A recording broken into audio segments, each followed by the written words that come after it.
Kami mengapresiasi dukungan seluruh fraksi DPR agar belanja negara diarahkan semakin selektif untuk program yang mampu memperkuat ketahanan ekonomi nasional serta menghasilkan manfaat ekonomi dan sosial terbesar bagi masyarakat sebagai berikut. Percepatan peningkatan kualitas pendidikan antara lain dengan pembangunan sekolah rakyat, sekolah unggul Garuda, dan sekolah terintegrasi, percepatan revitalisasi sekolah dan madrasah, serta peningkatan kualitas pembelajaran melalui makanan bergizi gratis. Pemerataan akses kesehatan, terutama bagi masyarakat di wilayah tertinggal dan daerah dengan keterbatasan layanan dasar, serta memperkuat transformasi sistem kesehatan, mengoptimalkan layanan PBI Jaminan Kesehatan Nasional, serta memperluas cakupan pemeriksaan kesehatan dan revitalisasi rumah sakit. Penguatan program perlindungan sosial dengan tujuan agar masyarakat dapat menjangkau kebutuhan dasar, menjaga daya beli, mengentaskan kemiskinan, dan meningkatkan kesejahteraan masyarakat. Percepatan pembangunan infrastruktur melalui pembangunan infrastruktur konektivitas, infrastruktur ketahanan pangan dan energi, pengembangan fasilitas penunjang hilirisasi dan pendorong pusat pertumbuhan, serta penataan kembali infrastruktur pada wilayah terdampak bencana. Penyediaan rumah murah, renovasi rumah bersanitasi baik, serta penataan pemukiman dan lingkungan. Fraksi PDIP memandang data tunggal sosial dan ekonomi nasional atau DTSN sebagai bagian dari solusi untuk menetapkan penerima subsidi dan bantuan sosial tepat sasaran dan harus membangun sinergi dengan pemerintah daerah dalam memvalidasi DataSen. Pemerintah akan terus menyempurnakan DataSen sebagai sumber utama untuk merancang, melaksanakan, dan mengevaluasi agar program pembangunan lebih tepat sasaran, efektif, efisien, dan akuntabel. Pemerintah akan terus menguatkan sinergi fiskal antara pusat dan daerah untuk mendukung agenda pembangunan nasional. Pemenuhan belanja pokok daerah akan dijaga dan diprioritaskan.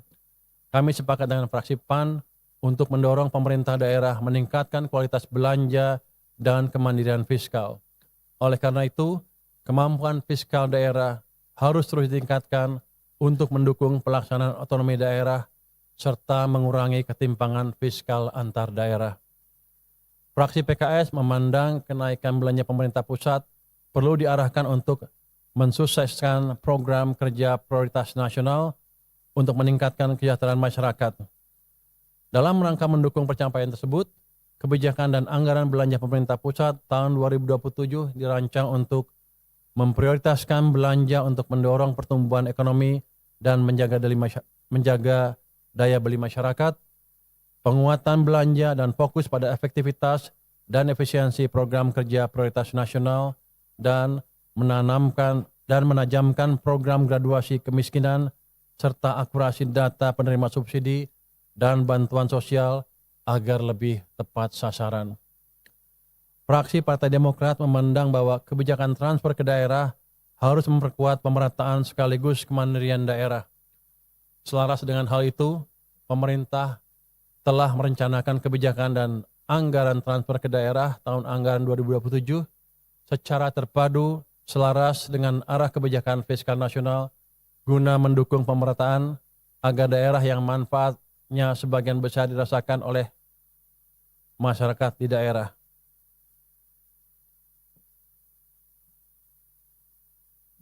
Pimpinan dan anggota Dewan yang kami hormati, fraksi Partai Golkar mendorong pemerintah agar potensi penerimaan negara dari aktivitas ekonomi domestik dapat terus dioptimalkan dan penting untuk mendorong peningkatan tax capacity.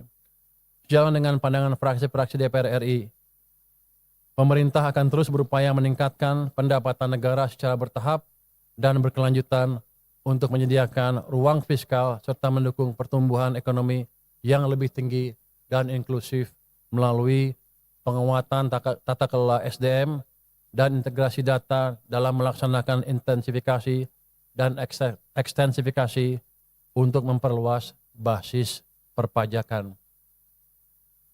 peningkatan kepatuhan dan pengawasan melalui pemanfaatan teknologi informasi, penyempurnaan Kortek, Seisa, Simbara, serta joint program lintas instansi. Kita juga akan melakukan diversifikasi penerimaan negara bukan pajak melalui optimalisasi sumber daya alam, pemanfaatan aset negara, dan layanan kementerian atau lembaga. Fraksi Partai Nasdem memandang bahwa target defisit fiskal sebesar 2,4% dari PDB menunjukkan sinyal positif dan konsolidasi fiskal yang sehat. Pemerintah mengapresiasi pandangan seluruh fraksi DPR RI mengenai pentingnya menjaga keberlanjutan APBN. Sejalan dengan hal tersebut, untuk mendorong percepatan pertumbuhan ekonomi, namun tetap menjaga keberlangsungan fiskal, defisit RAPBN tahun 2027 diusulkan sebesar 2,4% dari PDB. Bapak, Ibu yang kami hormati, perkembangan kondisi global masih sangat dinamis dan penuh ketidakpastian. Konflik di Timur Tengah, khususnya eskalasi ketegangan Amerika Serikat, Israel, Iran, masih bergejolak sehingga terus membayangi kinerja pertumbuhan ekonomi dan perdagangan global tahun 2026. Namun demikian, berbagai lembaga internasional, Bank Dunia, IMF, dan OECD memproyeksikan perekonomian global akan kembali meningkat pada tahun 2027. Di tengah berbagai kondisi dan gejolak global tersebut, ekonomi Indonesia pada triwulan kedua tahun 2026 tumbuh 5,29%, atau semester 1 mampu tumbuh sebesar 5,45%. Pertumbuhan yang solid ini didorong oleh peningkatan investasi yang tumbuh sebesar 6,87%. Dari sisi permintaan, aktivitas ekonomi didukung oleh konsumsi rumah tangga yang tumbuh 5,06% dan konsumsi pemerintah tumbuh 15,97% untuk mendukung berbagai program prioritas pemerintah. Dari sisi supply, ekonomi triwulan kedua tumbuh didorong oleh penguatan kinerja sektor perdagangan, konstruksi, serta sektor informasi dan komunikasi. Pemerintah memandang bahwa perekonomian Indonesia memiliki fundamental yang kuat dan stabil, meskipun masih dihadapkan pada berbagai tantangan dan ketidakpastian global. Perkembangan geopolitik, fluktuasi harga energi dan komoditas, fragmentasi perdagangan global, serta arah kebijakan moneter dan perdagangan negara-negara maju merupakan tantangan yang akan terus diwaspadai ke depan. Pemerintah mencermati semua masukan dan tanggapan atas pandangan fraksi PDIP,